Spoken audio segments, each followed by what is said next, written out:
de Jesus, amém. Aplauda Jesus.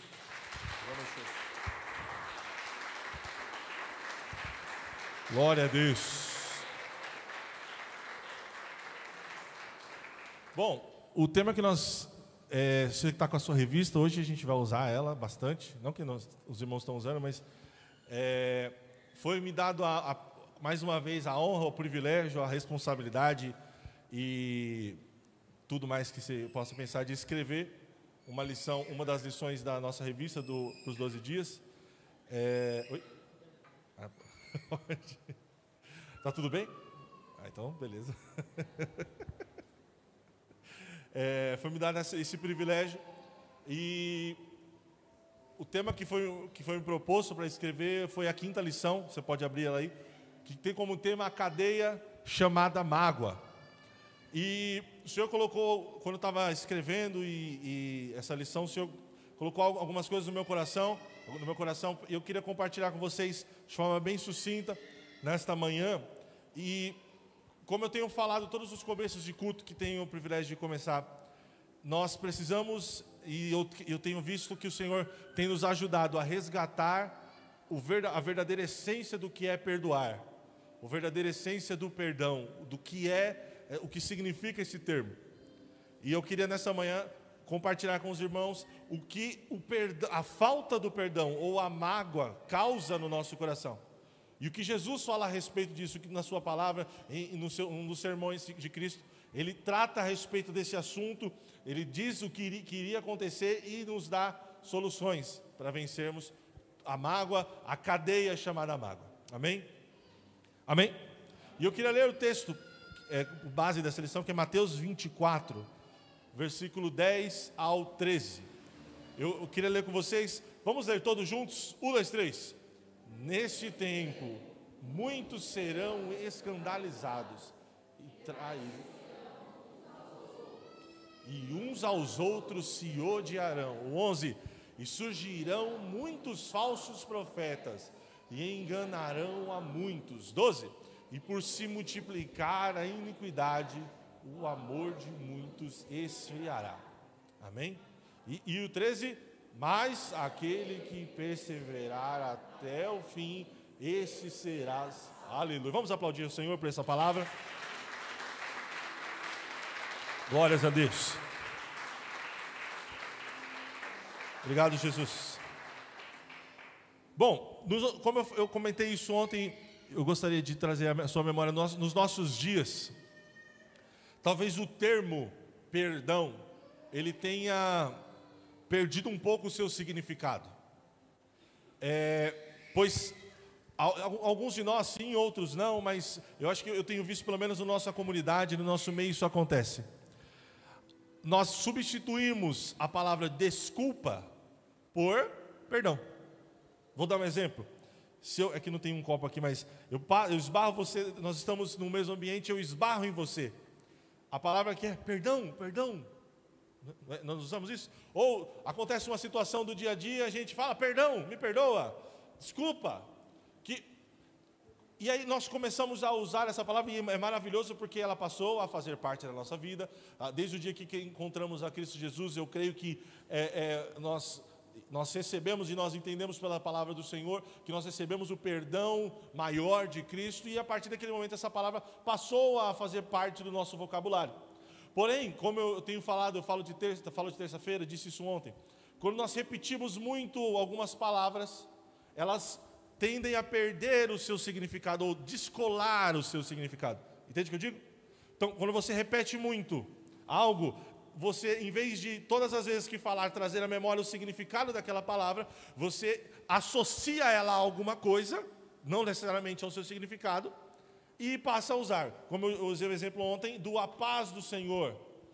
Entende? Quando nós falamos a paz do Senhor, o que eu estou dizendo para você? Que a paz do Deus eterno, que fez os céus, a terra, o mar, as estrelas, o Deus Criador, o Deus que te salvou, o Deus que é alfa, ômega, princípio e fim de todas as coisas, aquele que morreu, mas ao terceiro dia ressuscitou e foi morar, e foi ao Pai preparar-nos lugar, e breve voltará, que a paz desse Deus seja sobre a tua vida. Amém? Uau! Mas quando nós falamos a paz do Senhor, logo nós lembramos do quê? Oi. Não é?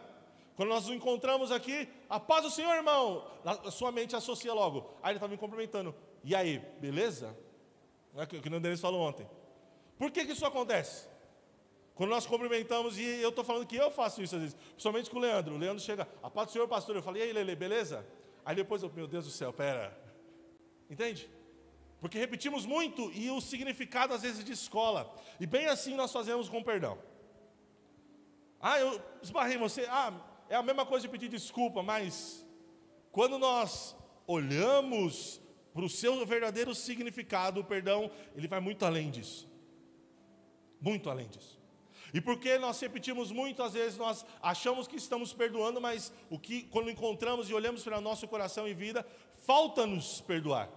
Não sei se já aconteceu com você esses dias, nesses 4 dias, hoje o 5º dia, de você lembrar de situações que parecia que estava tudo bem, que estava tudo certo na sua mente, mas quando nós somos ministrados a respeito do verdadeiro significado, do que é perdoar, do que é lançar fora a raiz de amargura, do que é assim como perdoamos os nossos devedores, do que as consequências físicas da falta do perdão causa em nós, do que a falta do perdão na família, tudo isso trouxe a sua memória e você fala, meu Deus, eu precisava perdoar. Já aconteceu com alguém aqui? Sim ou não? Já? Comigo já. Lembrei de várias situações.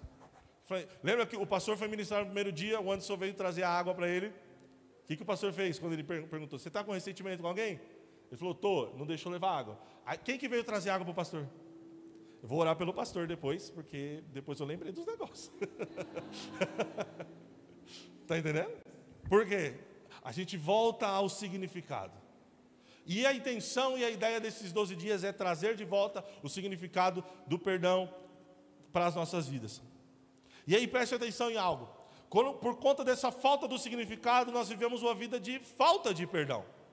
Entende? Faz sentido? E a falta de perdão nos leva a viver em uma prisão. Como eu gostei muito da frase que o Denis usou, então vou tomar, eu não sei de quem é, se é sua, mas nós vivemos em uma prisão sem grades.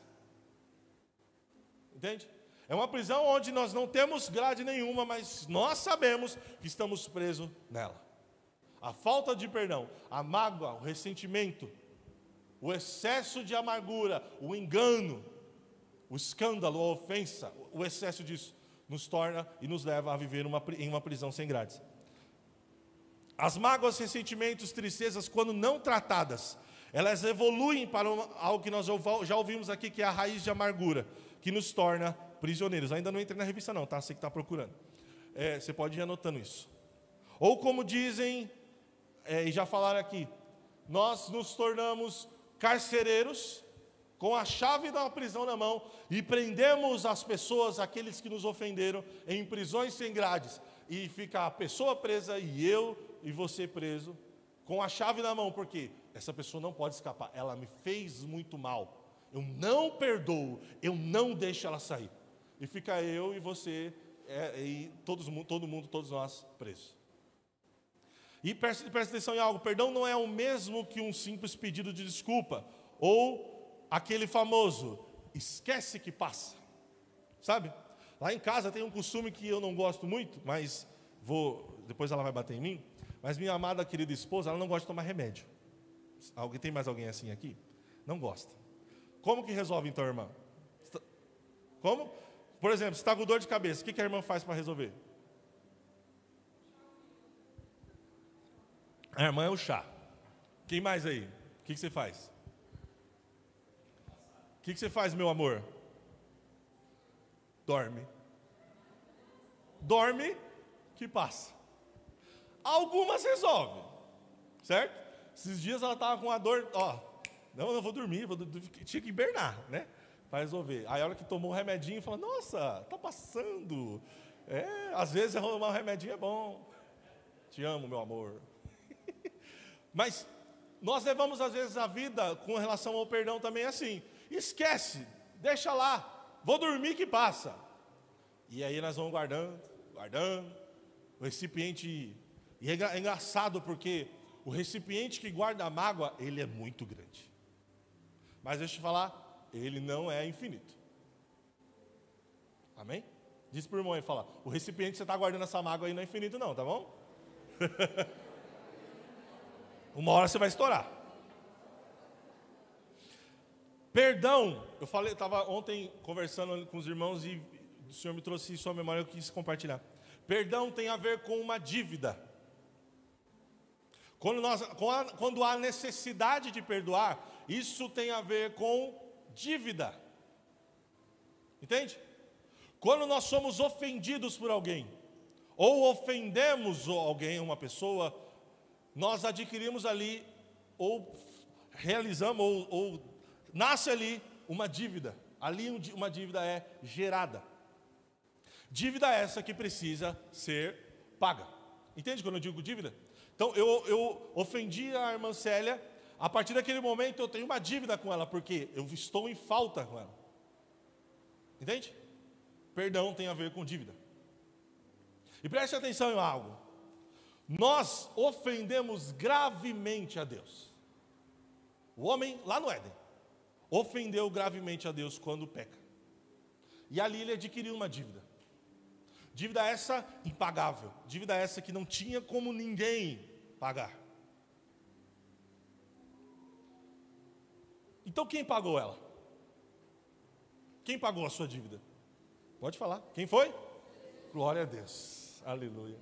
Ele teve. E olha que lindo. Quem foi o ofendido nessa história? Fomos nós ou foi ele? E quem pagou a dívida? Nós precisamos aprender algo com isso. Perdão tem a ver com dívida. E o mais lindo é que o Senhor Jesus convida-nos a perdoar. Mesmo quando os outros estão em dívida conosco, nós vamos lá e pagamos a dívida, porque Cristo fez isso por nós. Aleluia.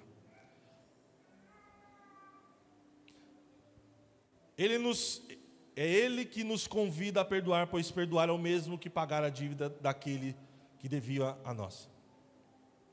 Pois foi assim que Deus fez. Cristo é a expressão do perdão. Precisamos resgatar esse significado. E como eu falei, tenho falado e vou repetir isso aqui, gostei desse termo e vou usar para a vida inteira. Se o meu e o seu coração tem algum ressentimento, mágoa, se estamos vivendo em prisões, se hoje você lembrou de uma situação que você está trazendo muitos e muitos anos, como uma prisão que não tem fim, algo que se fala, meu Deus, eu carrego isso e não consigo perdoar. Deixa eu te falar, é difícil, né? Mas hoje é um bom dia para perdoar. Amém? Você pode me ajudar a pregar e falar por mão e falar, hoje é um bom dia para perdoar. Não sei se você consegue compreender isso. Mas deixa eu te falar, se hoje você está doente, se hoje você está com uma enfermidade, se hoje você descobrir algo muito ruim na sua casa, na sua família, hoje, então é hoje que é um bom dia para um milagre. Não é quando está tudo bem. Entende? Quando está mal, é um maravilhoso dia para um milagre. E se o seu coração está cheio de ofensa, hoje é um bom dia para perdoar. Amém? Entrando na revista, de tudo isso, a intenção dessa lição é trazer luz para um problema real, atual e urgente. Que muitos, sem perceber, vivem. Algo que o próprio Cristo disse que viveríamos. As mágoas que guardamos em nossos corações são verdadeiras prisões que nos acostumamos a viver. E compreender a importância do perdão na vida cristã, reconhecendo como as mágoas afetam nossos relacionamentos pessoais, espirituais, e aprender a aplicar o princípio do perdão, entendendo como perdoar vai muito além, presta atenção nisso, de sentimentos, emoções, e envolve decisões e confiança no Senhor. Amém? E aí, algo que o Senhor colocava no meu coração, e eu acho que você vai concordar comigo. Pessoas nos magoam e nos ofendem muito mais do que a circunstância, do que os problemas da vida. Sim ou não? O que te magoa mais? A falta do dinheiro ou a ofensa de alguém que é querido por você? O que te traz mais tristeza? A traição de um amigo ou ser mandado embora do emprego? Porque emprego a gente arruma outro. Dói, é difícil alguns. Tem uns que quando a gente está trabalhando num lugar que a gente gosta, ou algo que a gente está fazendo que é muito legal, a gente perde, mas logo passa que se arruma outro, vai ganhar mais. Não é verdade? Quando a gente perde o emprego, é um bom dia para arrumar um emprego melhor, não é verdade? Não é? É um bom dia, um perfeito dia, porque você estava lá acostumado a trabalhar naquele lugar, ganhando aquele negócio, fala, gente, eu podia ganhar mais. Aí você perde o emprego, aí você fala, agora eu vou procurar um negócio melhor, não é? Mas e a ofensa de alguém? Dói mais. Pessoas nos magoam muito mais do que as circunstâncias. A traição nos magoa muito mais do que qualquer coisa. E Salmo 55, 12 ao 14, coloca para a gente, diz o seguinte, se você quiser usar a ACA, a revista atualizada, estou usando aqui. Se o inimigo me insultasse, eu poderia suportar.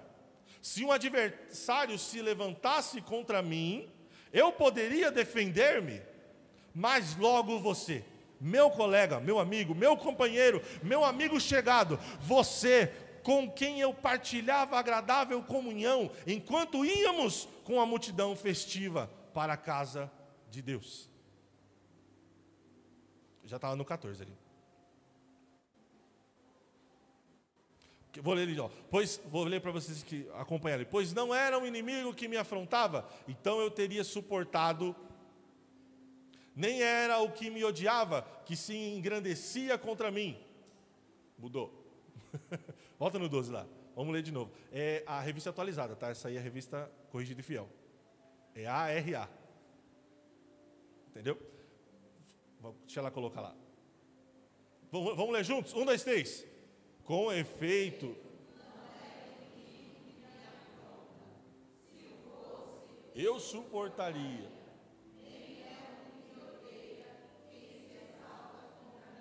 Pois dele eu me esconderia. 13.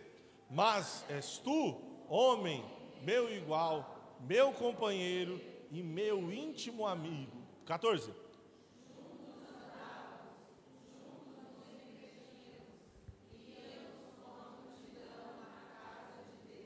O salmista está dizendo ali, se o inimigo vem contra mim, eu me defendo. Alguém mais forte do que eu vem contra mim, eu saio correndo, eu me escondo, sai de perto que está tudo certo, tem como resolver. Agora, você, meu amigo, meu companheiro, você meu igual, você que anda comigo, você que está lado a lado, você meu esposo, minha esposa, meu filho, minha filha, meu pai, minha mãe, meu amigo, de você dói demais. Não é verdade? O resultado do deterioramento das relações humanas é o surgimento da mágoa. Esse sentimento amargo se enraiza profundamente no coração, trazendo inquietação à alma e contaminando aqueles que estão próximos. Preste atenção nessa frase. A mágoa é a ira congelada. Vou repetir comigo e falar, mágoa é a ira congelada. Sabe, você se ira com a situação e não resolve. É natural, a ira normalmente, quando a gente fala de ira, a gente lembra de fogo, né? Começa a aquecer essa região aqui, só que aí passa. Que não é normal, né? Ninguém vive irado toda hora, ou vive? Alguém vive irado em todo momento aqui? Se vive, eu vou orar por você, tá bom? Vou pedir que a paz do Espírito Santo seja sobre a tua vida, para você dormir, que nem os irmãos estão dormindo aqui. Olha os irmãos dormindo ali. A mágoa, a ira quando não tratada, quando não resolvida, ela se transforma em mágoa. Ou seja, ela congela e permanece lá no nosso coração. Presta atenção. A mágoa é uma ira congelada, um depósito de ressentimentos que sobrecarrega o coração, alimentando-se da amargura e aprisionando-nos na armadilha do desejo de vingança. Entende? Nós nos iramos, não resolvemos, isso se torna a mágoa, ou seja, a ira congelada. O resultado disso nós passamos a vida numa prisão, numa armadilha, querendo a vida inteira vingar-se. Porque ele me ofendeu, ele vai ver. Quem te viu passar na prova e não te ajudou, quando vê... Entende? Isso é ira congelada, mágoa. É como viver enclausulado no lodo do ódio. A mágoa é uma prisão que precisamos nos libertar. E Jesus, em seu sermão escatológico que nós lemos agora há pouco, nos alertou a respeito das coisas do fim E precisamos analisar essa forte verdade bíblica e entender como é que podemos estar prontos para vencer toda a mágoa. E em Mateus 24:10, ele diz o seguinte: naquele tempo, neste tempo, muitos hão de se escandalizar, trair e odiar uns aos outros. E a primeira coisa que eu quero compartilhar com os irmãos aqui, você pode acompanhar na sua revista, o primeiro tópico aí: o escândalo ou a ofensa produz mágoa. Repete comigo: o escândalo produz a mágoa. Mateus 24:10, a parte A diz: neste tempo, muitos hão de se escandalizar ou ofender-se. Jesus está nos dizendo que nos últimos dias, nos últimos momentos, no fim, muitos hão de se escandalizar ou se ofender. A ira se multiplicaria entre as pessoas. A ofensa, essa que leva a mágoa e ressentimento. E aí eu te pergunto, quando eu leio isso, quando nós ouvimos isso, que nos últimos dias a ofensa ia se multiplicar, o escândalo ia se multiplicar, eu te pergunto, nós estamos vivendo ou não os últimos dias? É muito fácil nós nos escandalizarmos ou ofendermos uns com os outros, ou ofender ou ser ofendido. É muito fácil. Vivemos em tempos onde a mágoa e o ressentimento têm se espalhado, e é completamente natural viver em contenda com todos. Isso aqui eu acho interessante. Nós aprendemos a viver brigado com as pessoas. Muitos de nós até acham legal. Por quê? É o assunto da semana. O assunto do domingo.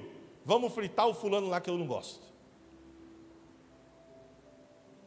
É verdade ou não? Nós nos acostumamos a nos ofender.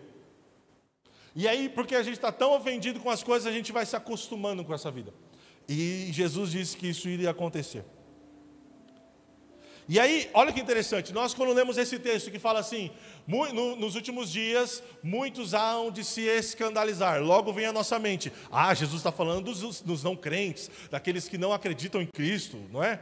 Não, as pessoas, eu sou servo de Deus, eu jamais vou me ofender e ofender os outros. Mas quando a gente vai vir para a realidade, na verdade, o que nós estamos vendo é filho contra pai, pai contra filho, homem contra mulher, o branco contra o negro, esquerda e direita, etnia contra etnia, entende? E aí vai, e você se encarrega do resto. Dentro das nossas igrejas, dentro da casa do Senhor, dentro da casa de oração, nós somos cheios. A gente não, eu falo com esse grupinho, mas aquele grupinho, nós nos acostumamos a viver assim. E Jesus disse que nos últimos dias o escândalo e a ofensa iria se multiplicar.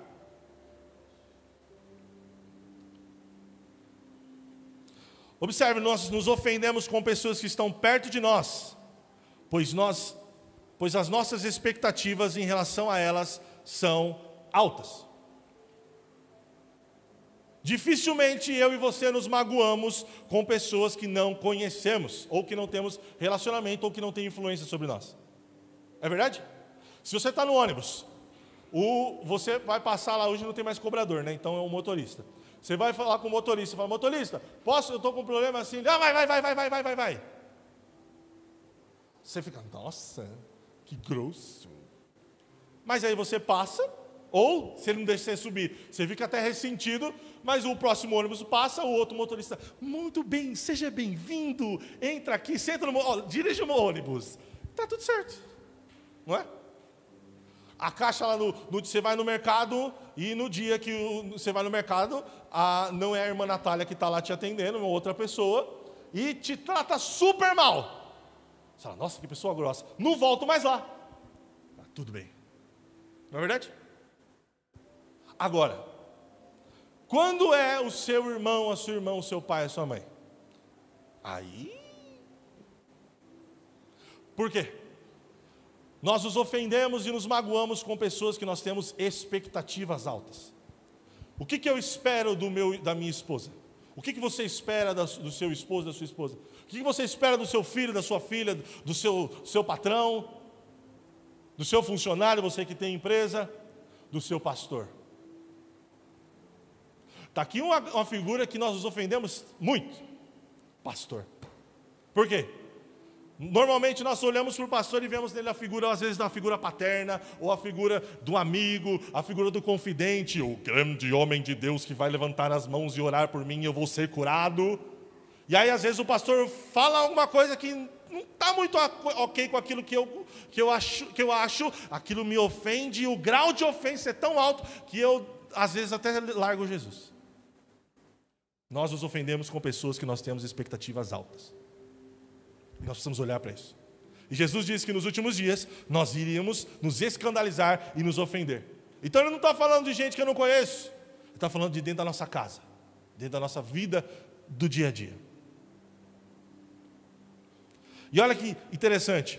Nós esperamos o quê? Qual a expectativa que nós temos das pessoas que estão próximas? Amor, compreensão, direcionamento, incentivo. E quando o escândalo vem, a ruptura é bem maior e nos leva à mágoa. A mágoa vem e dá lugar que temos, vem de lugares que temos expectativas, que quando não são alcançadas, nós nos ofendemos, e a ofensa leva à mágoa, e a mágoa leva ao ódio. E como mecanismo de defesa, nós levantamos verdadeiras fortalezas nos nossos corações.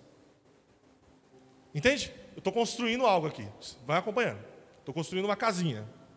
Então, lá eu disse que a mágoa é uma ira congelada. Por conta dessa ira, a mágoa vem. O excesso da mágoa nos leva ao ódio. E esse ódio nos leva a levantar verdadeiras fortalezas ou muros em volta dos nossos corações. Porque nós não queremos mais nos machucar. Eu não quero mais me ofender. Eu não quero mais lidar com essa situação porque ela me machuca muito. Então eu levanto o muro e ninguém mais pode alcançar o meu coração. Faz sentido ou não? E Jesus nos alerta e diz a respeito disso. E nesse ponto que começa o perigo alertado por Jesus. Olha que Provérbios 18:19 diz: o irmão ofendido resiste mais que uma fortaleza. Suas contendas são ferrolhos de um castelo. Ele está dizendo para a gente que alguém ofendido, um irmão, um amigo, alguém próximo ofendido, resiste mais do que uma fortaleza. É mais fácil você... Sabe aqueles filmes de guerra que a gente assiste? Quem assistiu Troia, sabe aquela fortaleza lá impenetrável que os caras só conseguiram entrar com ludibriando a situação? É mais fácil entrar lá em Troia do que alcançar o coração de um irmão que está ofendido. Entende como é sério? Ele diz, a contenda, as suas contendas são ferrolhos de um castelo. Ou seja, o seu coração quando está ofendido é tão fechado que parece, sabe o que é ferrolho? Sabe o que é ferrolho? Quem sabe o que é ferrolho aqui? Consegue colocar aí para mim? Pesquisa aí, ferrolho. Para todo mundo saber. Aquelas trancas de castelo. Lembra do filme aí? Sabe, os camaradas vêm, vamos quebrar isso aí, vai na porrada mesmo? O coração de alguém que está ofendido é como os ferrolhos de um castelo. E impenetrável. Enquanto ela vai lendo, eu vou continuar aqui. Quando nos ofendemos e nos magoamos, levantamos muros, verdadeiras fortalezas em nossos corações e sentimentos. E como primeiro sintoma desses muros levantados, o que acontece conosco? Nós paramos de dar atenção às pessoas que devem, aos nossos amigos, a familiares, e enfim. Outro, nós paramos de dar amor, nós paramos de dar cuidado, nós paramos de louvar a Deus. Olha, isso aqui é um ferrolhinho, né? Esse aqui é o little. Entendeu? Esse aqui é o little. Pega aquele de castelo, sabe? Aqueles negócios. Esse aí é o que você bota na sua casa. Entendeu? Que uma pesada, dependendo do parafuso, né? Mas já sabe o que é ferrolho. Aí ela vai pegar ali um de castelo. Então nós paramos de dar atenção, amor, cuidado, e paramos de dar louvor a Deus.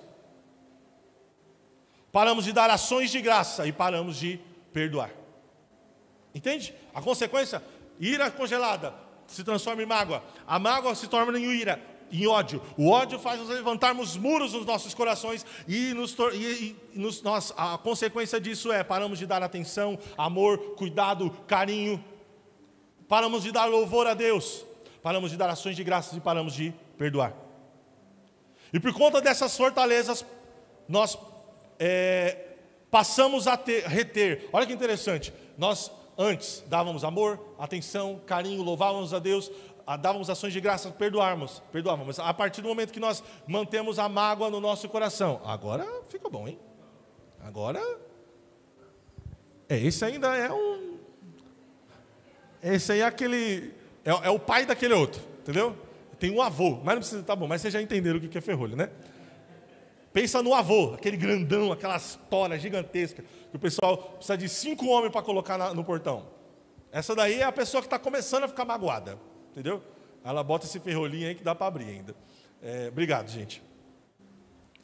Então, nós antes dávamos amor, atenção, cuidado, louvor a Deus, ações de graça. Agora, por conta das fortalezas, por conta desse ferrolho aí que você acabou de ver, nós retemos ressentimentos, ofensa, mágoa, tristeza, murmuração, insatisfação. Eu e você temos vivido uma vida de insatisfação. Observe se não é falta de perdão ou recesso de mágoa no meu e no seu coração. Nunca estamos satisfeitos com nada. Nada está bom. Tudo nos ofende. Sempre no limite. Hoje eu estou num dia bom. Aí a pessoa fala assim, e aí? A pessoa que te fala, cumprimenta, tudo bem? No dia que ela está mal, ela passa e fala, aí você já fica, aquela pessoa me odeia, eu odeio ela, não quero mais, é assim mesmo a minha vida é uma desgraça. Eu estou mentindo? É verdade? Não, a gente não vive assim? E o foco para de ser de dar, mas sim em proteger o que temos. Olha que interessante isso. Quando nós guardamos ressentimento, mágoa, nós paramos de oferecer as coisas.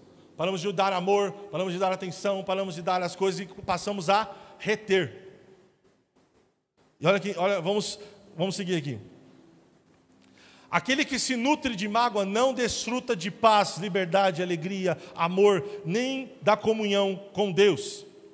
Eles não podem adorar a Deus, nem apresentar as suas ofertas no altar. Mateus 5, 23, 24, eu vou ler aqui para vocês.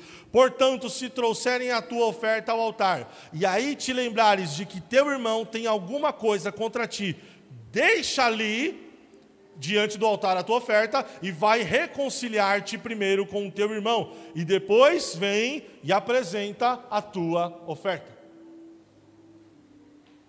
Aquele que retém o perdão também não consegue adorar a Deus, nem recebe dele perdão.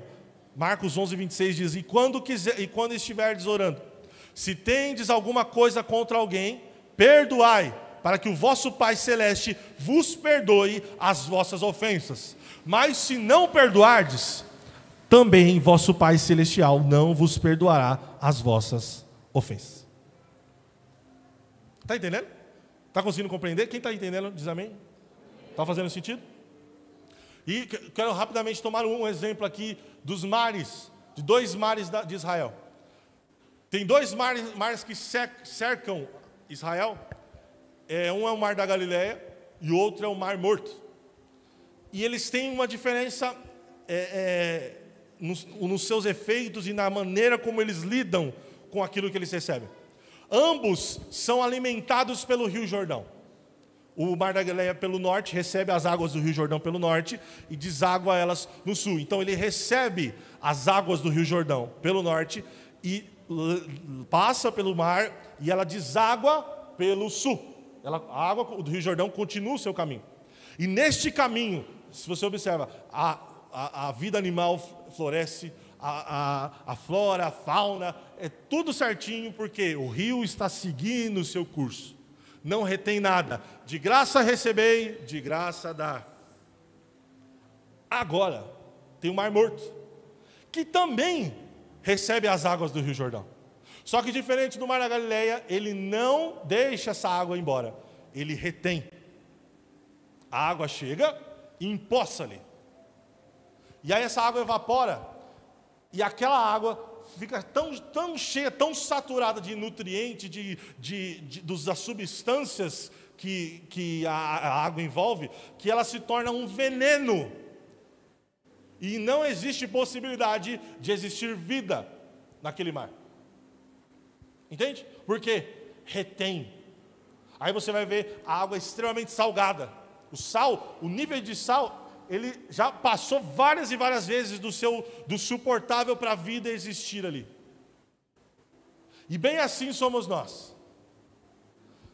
Quem somos nós nessa história? O mar da Galileia que recebe e leva, ou aquele cheio de mágoa que recebe, mantém e se torna, e olha que interessante, não é a água que é envenenada, mas porque ela está empoçada, porque nós retemos, se torna o veneno.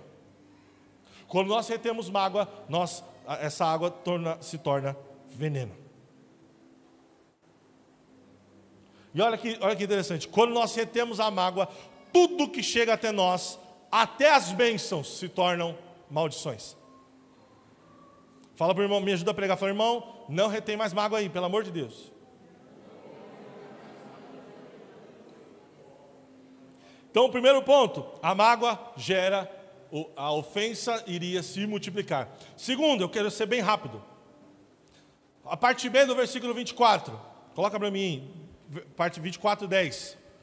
Jesus continua dizendo que toda essa ofensa e mágoa produz traição.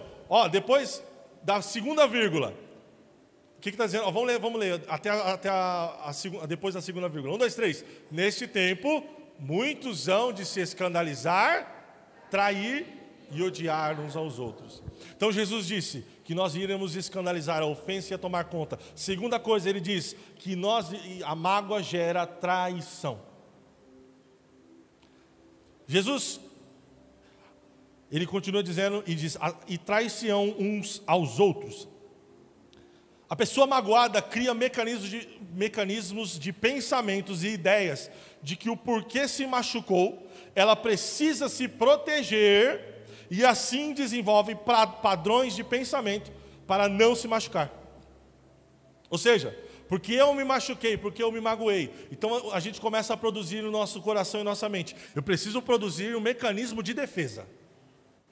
Está entendendo? Sabe, é mais ou menos assim. Você está na sua casa e invadiram a sua casa um dia. Logo depois do ocorrido, o que você vai fazer? Vai aumentar a segurança, não é verdade? Vai colocar mais tranca, vai botar cerca elétrica, se não tem um cachorro bravo, vai comprar um pincher lá, porque ele é pelo menos barulhento, vira um alarme, vai botar alarme na casa. Por quê? Aconteceu um problema. Assim é a mágoa. Nós nos magoamos, nós nos ofendemos e logo criamos mecanismos de defesa. E uma pessoa que levantou os muros torna-se um candidato perfeito para a traição. E aqui, quando eu falo traição, logo eu sei que vem na sua mente o adultério, o amigo que trai um amigo. Eu não estou falando desse grau de traição. Ele não nasce só aí. De que traição que eu estou falando? Não estou falando do Judas, por exemplo. Mas também, traição se dá quando eu busco o meu benefício às custas de outros. Vou repetir. Traição se dá quando eu busco o meu benefício à custa de outras pessoas. Entende? Faz sentido? O que eu estou querendo dizer? Esse tipo de traição é mais ou menos assim. Eu estou cheio de mágoa, eu levantei o muro, está cheio de ressentimento. Então qualquer pessoa que tentar agir de qualquer maneira que vai me prejudicar, pode ser o meu pai ou a minha mãe, eu vou passar a perna. Vou levar vantagem. Eu vou pensar só em mim. Está entendendo? Mas não tem problema. Eu penso só em mim. Eu traio até o Papa. Porque pensando em mim. Consegue entender? Faz sentido? A traição é o abandono definitivo de um relacionamento e quando consumada, caso não haja arrependimento e perdão, essa relação está fadada à morte. Ou seja, a traição é quando eu busco o meu benefício às custas dos meus relacionamentos. Olha que o Provérbios 18:1 diz: o solitário busca o seu próprio interesse e insurge-se contra a verdadeira sabedoria. As ofensas e as mágoas são alimentadas por um sentimento egoísta de busca por proteger-nos a nós mesmos, não importando as custas de quem nos de quem nos levando à traição. Você conseguiu entender isso que eu quis dizer aqui? Quando nós vivemos uma vida cheia de mágoa, levantamos esses muros, vivemos nessa cadeia chamada mágoa, nós chegamos ao ponto de trair as pessoas, de levar vantagem em tudo. É mais ou menos assim. Ficou a responsabilidade de fazer a divisão das coisas lá do Natal na sua casa. E aí para dividir igualzinho, você fala, eu estou dividindo aqui, ninguém vai ver não, deixa eu... Sabe? Tá sobrando, vou colocar aqui, vou guardar aqui para mim comer depois. Que isso, Gabriel? Quando nós estamos com o coração aberto, livre, cheio de mágoa, a gente tem prazer. Fala, está sobrando, vou colocar 2 para cada um. Se eu não comer, não tem problema. Está entendendo? Quando nós vivemos cheio de mágoa, é assim, egoísmo. Outro ponto, Jesus continua na parte C. Ele diz o seguinte, ele começa dizendo que a ofensa ia se multiplicar, nós íamos trair uns aos outros e uns aos outros se odiarão. O ódio iria se multiplicar. Outro sintoma da mágoa é o ódio. E a Bíblia diz lá em 1 João 3, 14 e 15, que quem odeia ao seu irmão é um assassino. Lê comigo, 1, 2, 3. Todo aquele que odeia seu irmão é assassino. Ora, vós sabeis que todo assassino não tem a vida eterna permanente em si. Meu Deus. Está entendendo? A Bíblia está dizendo que todo aquele que odeia o seu irmão é um assassino, homicida. E a mágoa nos leva ao ódio. Mas observe, quando nós falamos de ódio, logo nós lembramos de uma raiva intensa, certo? Quando você fala de ódio, logo que você pensa o quê? Aquela raiva intensa, aquela coisa. Mas deixa eu te falar, tá certo, ódio realmente é isso. Só que ele não começa assim. O início não se dá assim, com essa intensidade. Porém, este pecado nasce nessa escala, não nasce nessa escala de ansiedade. Quero lembrar vocês, quando nós olhamos para a história de Absalão, todos conhecem Absalão, filho de Davi? Amém? A Bíblia diz que ele odiava Aminon, seu irmão mais velho. O texto é muito longo, é 2 Samuel 13, do 20 ao 39, depois você pode ler na sua casa. A história conta de que Davi teve várias mulheres, várias concubinas, e ele teve vários filhos. E ele teve o filho lá, um Aminon, de uma mulher, e teve outros, a Tamar e Absalão de outra, fora os outros filhos que ele teve. E a Bíblia diz que Aminon se engraçou e estava interessado na sua irmã Tamar. E começou a investir, e chegou a abusar e estuprar a sua irmã. Depois você pode ler. E quando Absalão, que é irmão de sangue, todos os sentidos de pai e mãe, descobre isso, ele alimenta no seu coração um ódio terrível pelo seu irmão. E mais ainda, porque Davi não fez nada com naquela situação, esse ódio alimentou ainda mais, cresceu ainda mais. Só que, olha que interessante, a Bíblia diz que Absalão não falava nem bem, nem mal de Aminon. Versículo, porém Absalão, lê comigo, 1, 2, 3. Porém, Absalão não falou com Aminon, nem mal, nem bem, porque odiava Aminon, por ele, forçado a Tamar, sua irmã. Olha que interessante. O irmão abusou da outra, e esse irmão alimentava um ódio terrível dele. Mas a Bíblia fala que ele não falava nem bem nem mal. Aí a gente cai na ideia de que, porque eu não falo nem bem nem mal das pessoas, isso está tudo bem. Olha o que aconteceu com esse irmão, esse nosso querido aqui. Aí você vai continuando o texto, diz o seguinte, que certo dia o Absalão chega para Davi e fala, vamos ao campo caçar, vamos ao campo... Tem um tosqueador, ou seja, aquele que tira a lã da ovelha, ele está aqui por perto, vamos até ele. Aí Davi fala, não estou hoje não, pode ir lá, representa-nos, a gente vai ser enfadonho para você e tal. E aí ele fala, leva o seu irmão Aminon junto com você. Aí ele fala que não tem uma situação. E nesse interim, Absalão chama outras pessoas e diz: vocês vão se esconder num lugar, num beco. A hora que Aminon passar, vocês se lançam sobre ele e matam. E não tema, eu vou assumir a responsabilidade. E a Bíblia diz que aconteceu exatamente assim. Aminon está passando por um caminho, ele passa por um beco, ele é cercado por homens, e esses homens o matam. Olha o que o excesso e a cadeia chamada mágoa leva a uma pessoa. O ódio não necessariamente ele nasce com aquela ira que eu não posso ouvir o nome dessa pessoa, que eu saio falando mal de... Não. O ódio nos leva a se isolar, a ficar solitário e remoendo, e não fala nem bem nem mal, e não, está tudo certo. E aquela pessoa lá está em Deus.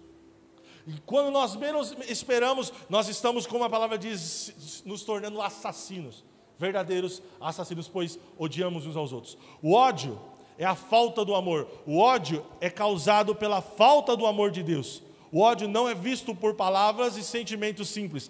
Ele pode se disfarçar atrás de ofensas e ressentimentos que dose após dose nos envenena e nos mata. Mais um, para a gente já partindo para encerrar essa palavra. Tá conseguindo entender, irmãos? Tá claro? Tá absorvendo alguma coisa? Tá aprendendo alguma coisa aqui? A mágoa, versículo do capítulo 24, 11 e 12, diz: e levantar-se-ão muitos falsos profetas e enganarão a muitos. E diz, e surgirão muitos falsos profetas e enganarão a muitos. Versículo 11. Jesus continua no seu sermão, ele diz que após todo o escândalo, a ofensa, viria o engano.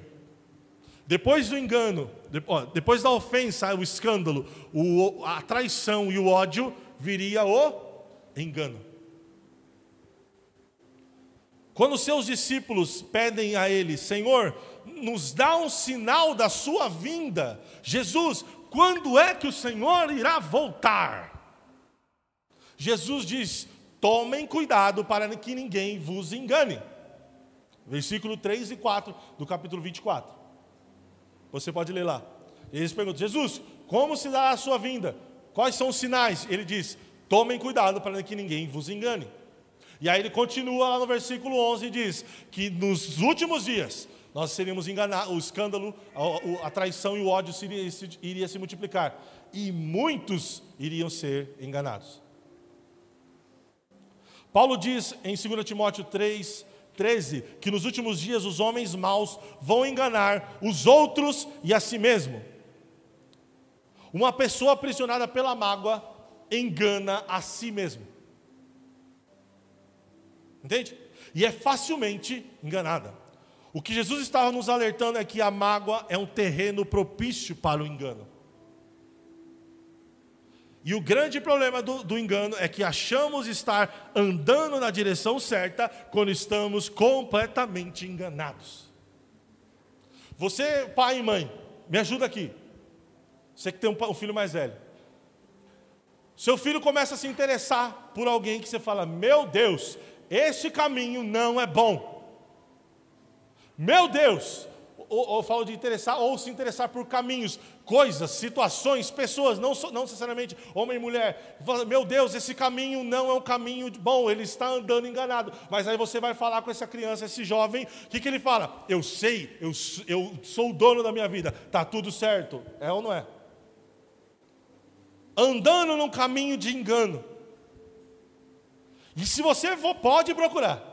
O coração desse jovem e dessa jovem está magoado, chateado, ressentido. E um coração ressentido levanta fortalezas que ninguém penetra. E quando essas fortalezas são levantadas, o ódio opera. O engano, esse terreno desse coração é um terreno propício, perfeito, maravilhoso para o engano.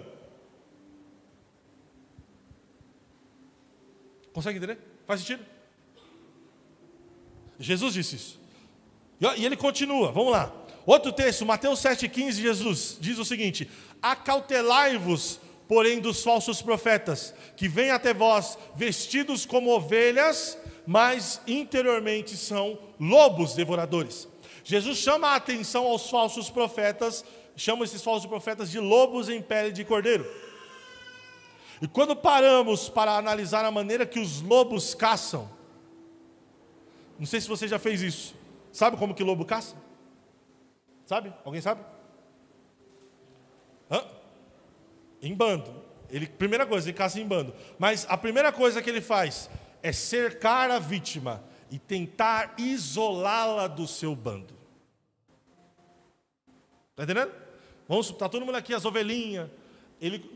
A ovelha percebe que tem um lobo, ela começa a desesperar e começa a se distanciar do rebanho, distanciar do pastor, se distanciar daquele que vai cuidar dela, e isolando-se, e daqui a pouco ela está tão isolada, não tem ninguém que pode socorrer ela, é a hora que o lobo dá o bote.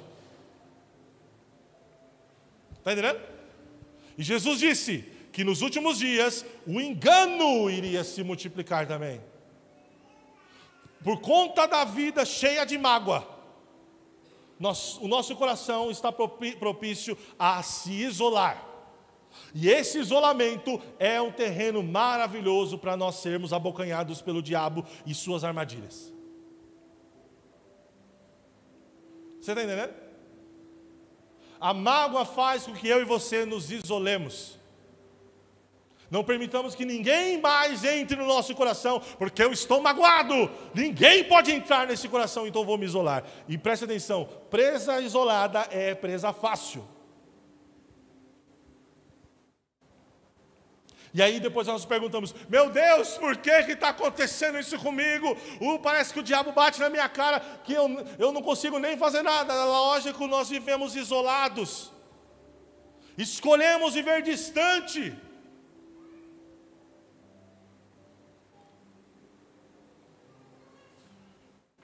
Nós achamos que estamos no caminho certo, mas na verdade estamos andando em engano, guiados por falsas convicções e nos isolando cada passo mais. E quando menos esperamos, fomos tragados. Deixa eu te falar, o diabo é sagaz. O diabo sabe como agir. E observe, você pode estar na igreja, no meio dos santos, no meio de uma família cheia de pessoas, ao lado de um monte de gente que ama você, mas com o coração cheio de mágoa e isolado dos outros.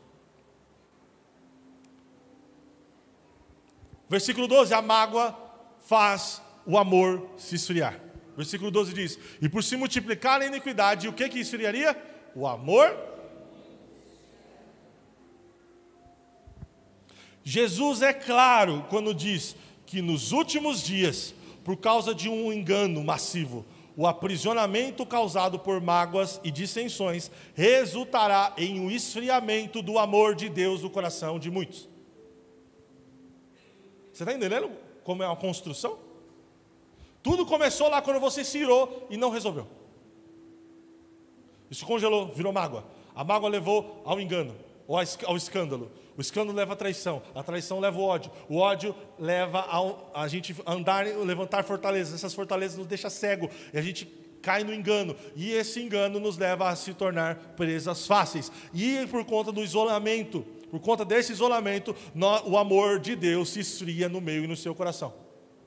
Você percebe que não foi, a gente se esfria, não é por conta coisinha não, a gente começa lá em cima, coisinha que a gente não trata.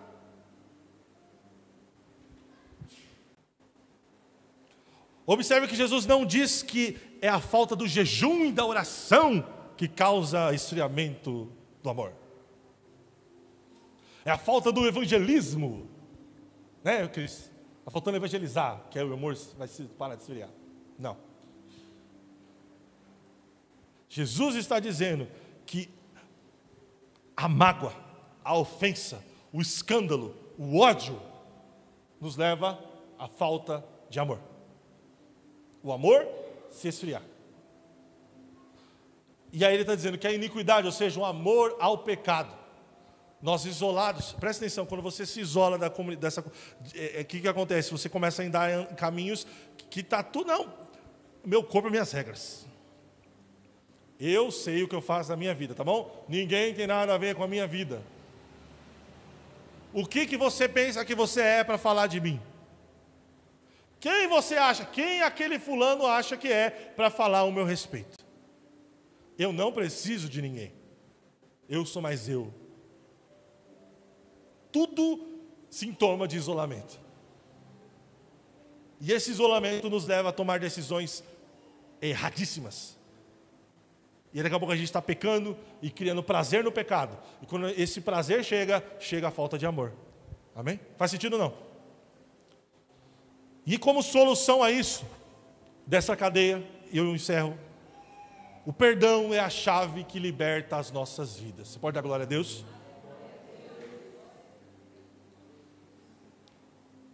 O perdão é crucial na vida de alguém afetando nossa relação com Deus. Se não perdoamos, Deus não nos perdoará. Como ensinou Jesus na oração do Pai Nosso, nós já lemos. A reconciliação horizontal impacta na nossa conexão vertical. Ou seja, eu perdoar você interfere na minha conexão com Deus. Porque se perdoardes aos homens, Mateus 6, 14 e 15, porque se perdoardes aos homens as suas ofensas, também vosso Pai Celeste vos perdoará. Se porém não perdoardes aos homens suas ofensas, tampouco vosso Pai perdoará a vós. Deus concede o seu perdão sem merecer, presta atenção nisso aqui, mas Ele não merece, Gabriel. O que Ele fez comigo é imperdoável.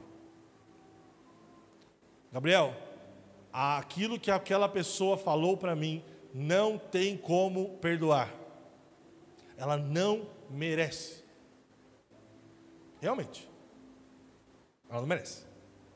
Mas perdão não tem a ver com merecimento. Deixa eu te perguntar. Você merecia perdão dos seus pecados? Eu merecia perdão, olha eu também aqui, ó. Nós merecíamos perdão dos nossos pecados? Mas graças a Deus, que Ele nos perdoou, mesmo sem merecer. E Ele nos convida, Ele realmente, filho, Ele não merece. É imperdoável o que Ele fez, mas eu te perdoei, mesmo sem você merecer. Glória a Deus. Se seguirmos esse espírito perdoador, permaneceremos reconciliados por meio de Cristo. Porém, ao recusarmos o perdão, bloqueamos a graça divina, prejudicando nossa relação vertical com Deus e a horizontal com os irmãos. Cristo alertou sobre isso em uma de suas parábolas, enfatizando a importância do perdão. Em Mateus 18, 23 ao 35, não vou ler porque é muito extenso, mas nós já ouvimos no primeiro dia a respeito dessa parábola. A palavra o texto aqui, o subtítulo é o credor incompassível. A palavra diz que certo homem, um senhor, decidiu cobrar a dívida que as pessoas tinham com ele. E estava passando por ele várias pessoas que o deviam. E chegou um determinado homem, um servo, que devia a ele 10.000 talentos. Guarda essa informação. E era uma dívida imperdoável. Não tinha como perdoar.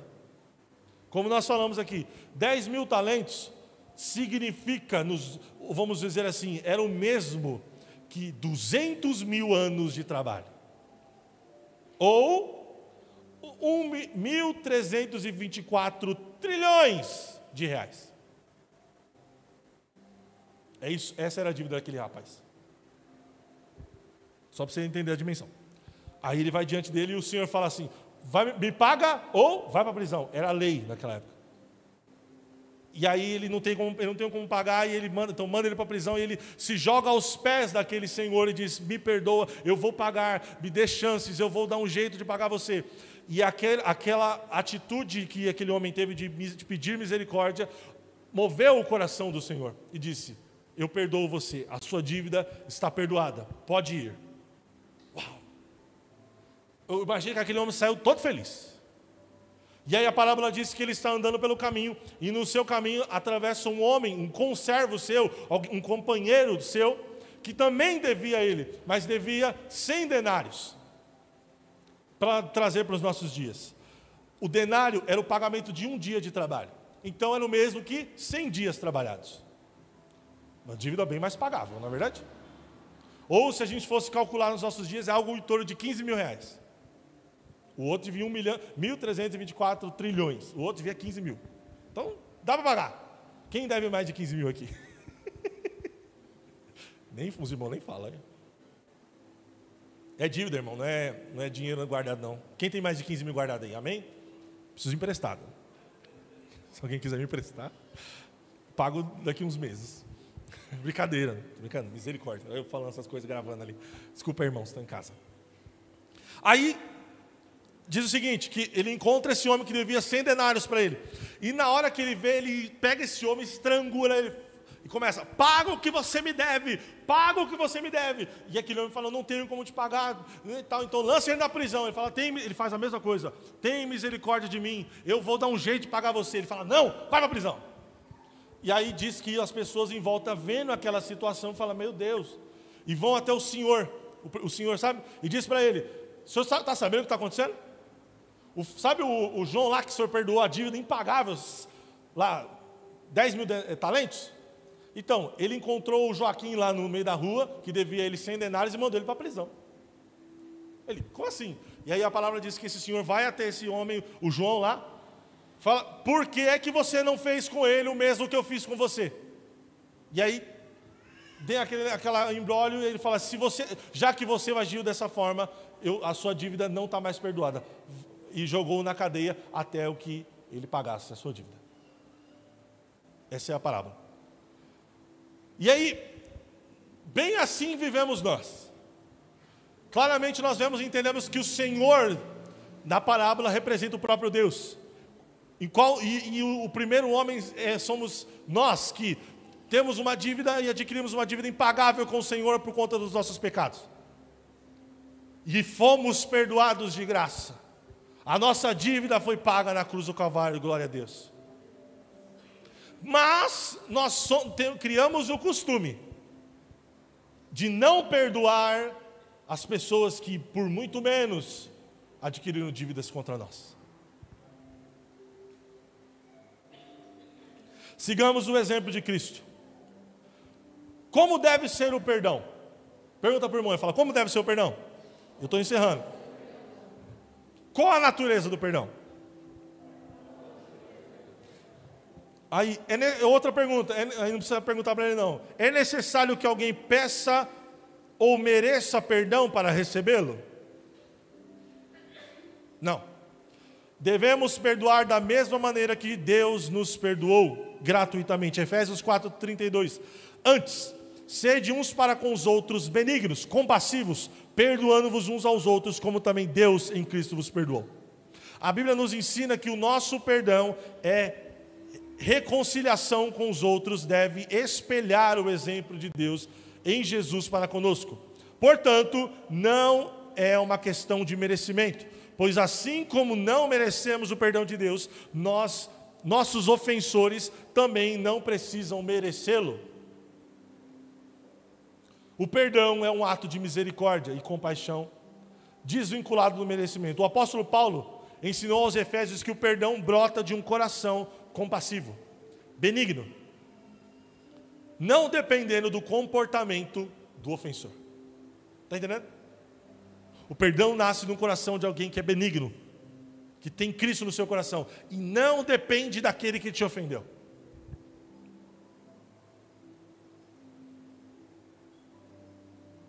Segundo o ensinamento de Jesus, se alguém tem algo contra nós, contra eu e você, devemos buscar a reconciliação, mesmo que a outra pessoa não tome a iniciativa.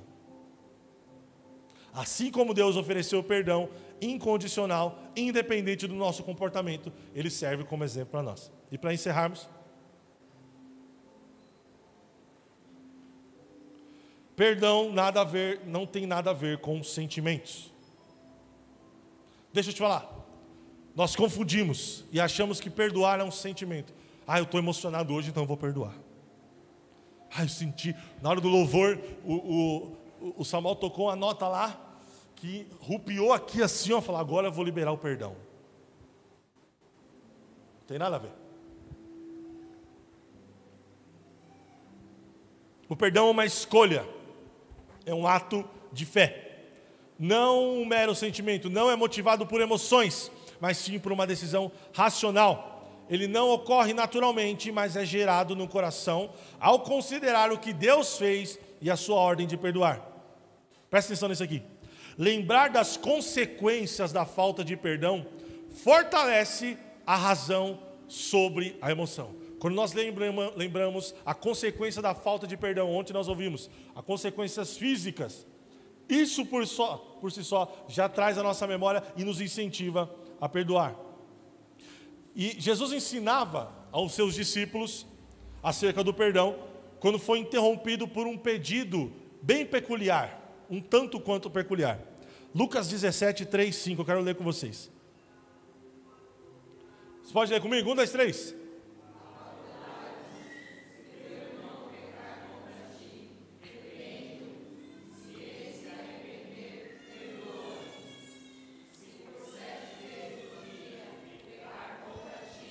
E 7 vezes vier ter contigo, dizendo, estou arrependido, perdoa-lhe. E o 5, então...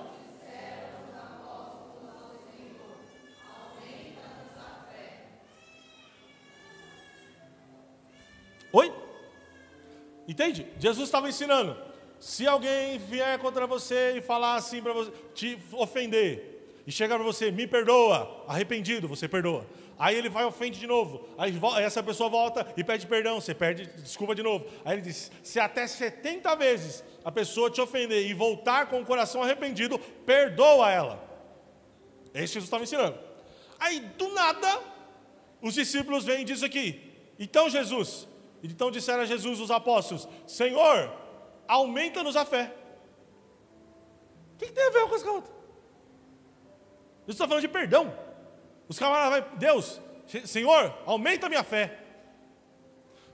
Os discípulos disseram para Jesus o seguinte, Jesus, isso que o Senhor está pedindo é tão difícil.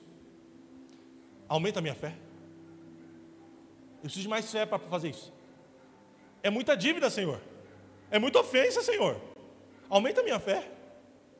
E olha que interessante, Jesus concorda com eles. Continua o versículo 6. Respondeu-lhes o Senhor, se tiverdes fé, como um grão de mostarda, direis a esta moreira, arrasta-te e transplanta-te do mar, e ela vos obedecerá. Está entendendo? Para perdoar, precisa de fé. Para perdoar, precisa da ação do Espírito Santo.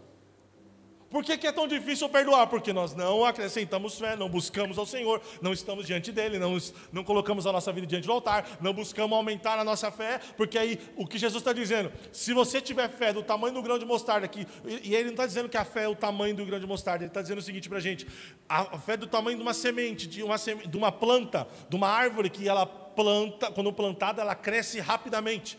Você pode ir lá pesquisar depois. O grão de mostarda, ele cresce rápido e é gigantesco. É uma árvore frondosa, bonita, forte.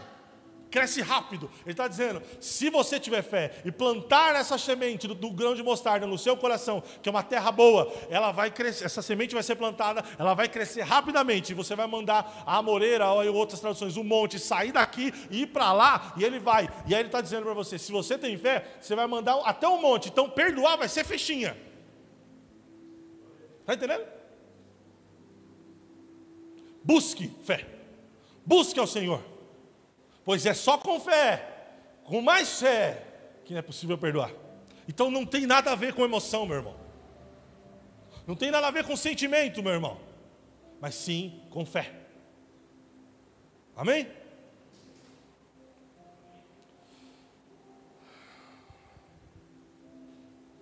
E conclusão. A mágoa é autodestrutiva. Ferimos a nós mesmos quando nutrimos mágoa por alguém. Guardar mágoa no coração, a gente já viu isso aqui, está na revista aí, eu tinha colocado também essa frase do pastor, eu ouvi o pastor Hernando Dias Lopes falando, eu gostei e coloquei aqui. A mágoa no coração é como beber veneno, pensando que o outro é quem vai morrer. Entende? Veneno, ó, se cuida, irmã Célia. 5 minutinhos, você vai ver o que vai acontecer. Entendeu? Misericórdia. É a mesma coisa. É você beber veneno, achando que é o outro que vai morrer, o que te ofendeu. Não é ele não, é você. É eu, somos nós. Aí eu de novo aqui. Vou mudar isso aí também, né? Somos nós.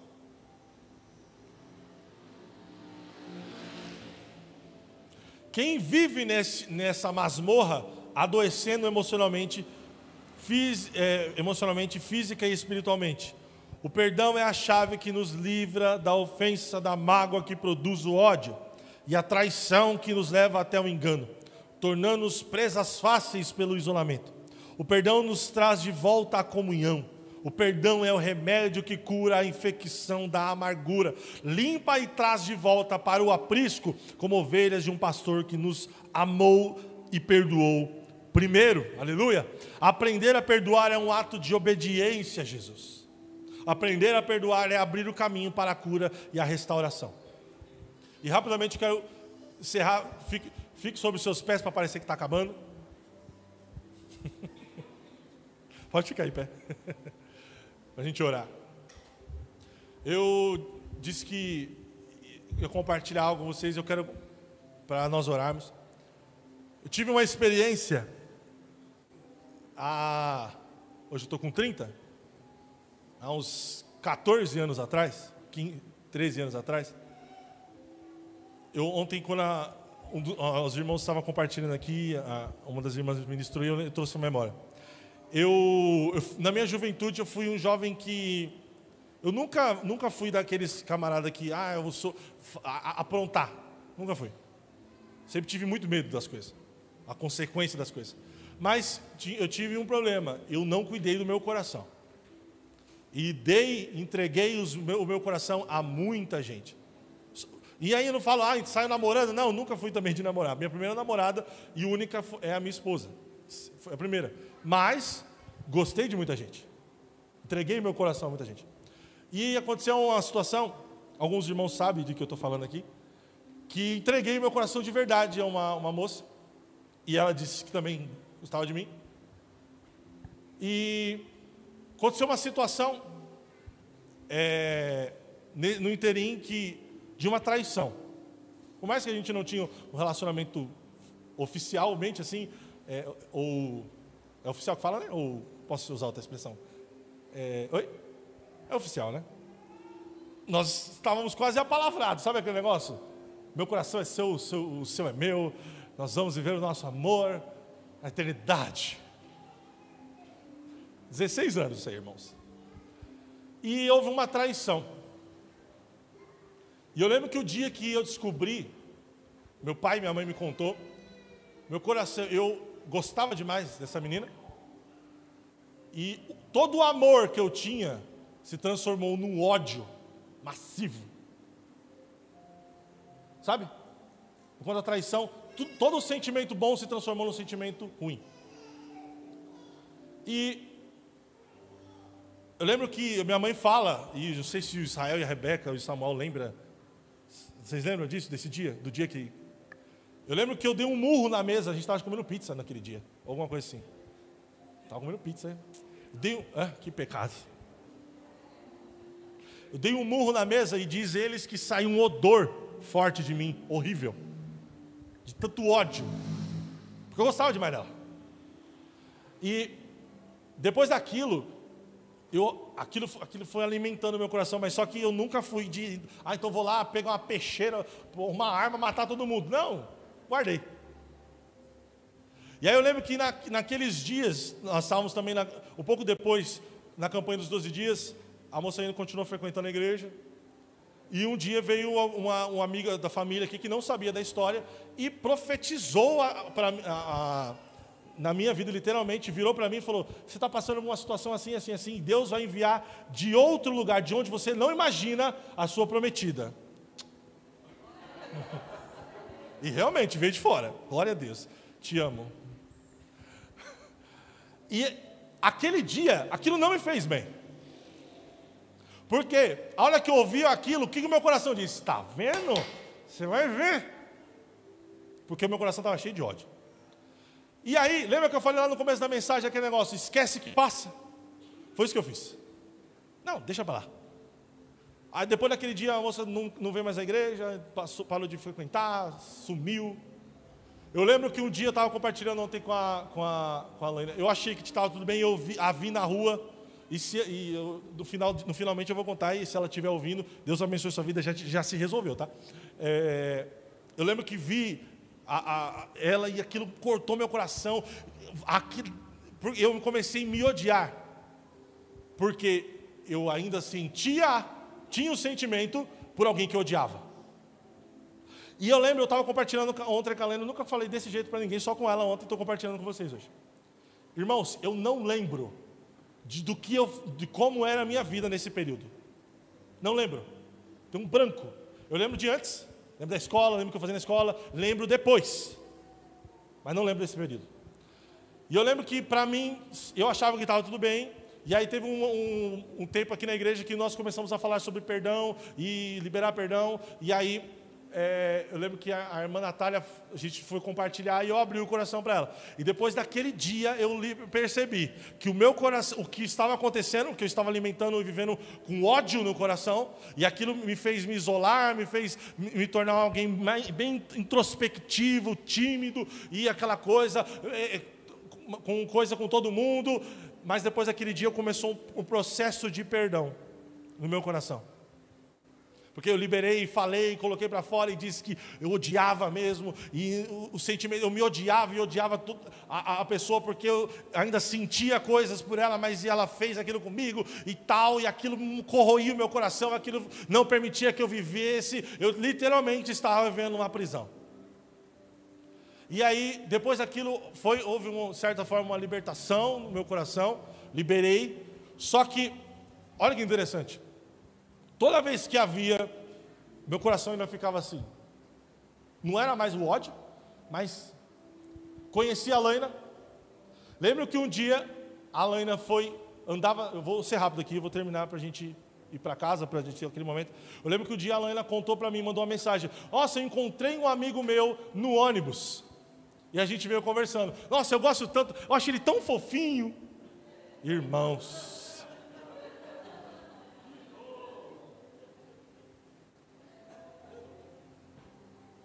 Na hora, eu virei o demônio.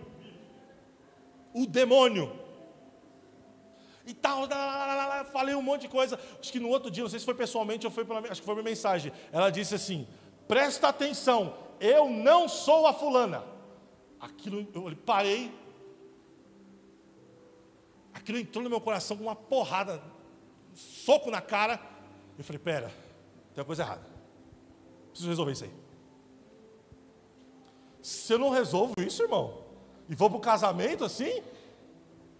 E aí eu lembro que no encontro com Deus, teve uma oportunidade, essa pessoa estava lá também. E eu cheguei para ela, falei, posso? Eu até ela nem falou, como assim pode? Deve?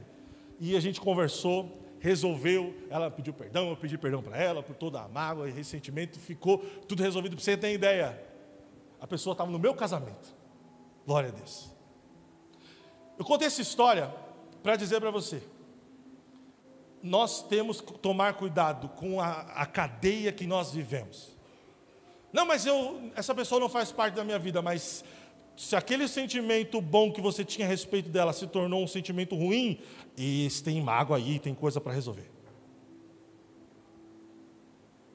Não fique preso. Resolva. E realmente, não sei se está ouvindo, de repente os irmãos mandaram, Deus abençoe sua vida, que Deus abençoe sua casa, os seus filhos, a sua família. Você é uma bênção. Hoje não tem problema nenhum, de verdade. É muito, como eu falo que o perdão é libertador, ele é libertador. E eu queria te convidar a fechar os seus olhos e falar com o Senhor. E vou colocar pedir para o Isaac colocar o microfone aqui. Irmãos que estão em casa, não permita que a mágoa tome conta do seu coração. Pai, nós estamos na Tua presença. Nós ouvimos a Tua palavra. E Espírito Santo, eu quero pedir, trabalhe no coração e na mente dos seus filhos agora. Traz à memória, Senhor, situações que nos levam a viver como em cadeias. Cadeias, Senhor, essas que nos aprisionam e nos levam, Senhor, ao ódio, nos levam ao escândalo, à traição, ao engano, nos tornando presas fáceis, nos levando ao isolamento, Senhor. E nós precisamos nos libertar dela, nós precisamos perdoar, Senhor, para que nós sejamos livres de toda a cadeia, de toda a amargura, de toda a tristeza. Leva-nos, Senhor, a perdoar. Leva-nos, Senhor, a perdoar. Leva, Senhor, a nos a perdoar. Com os olhos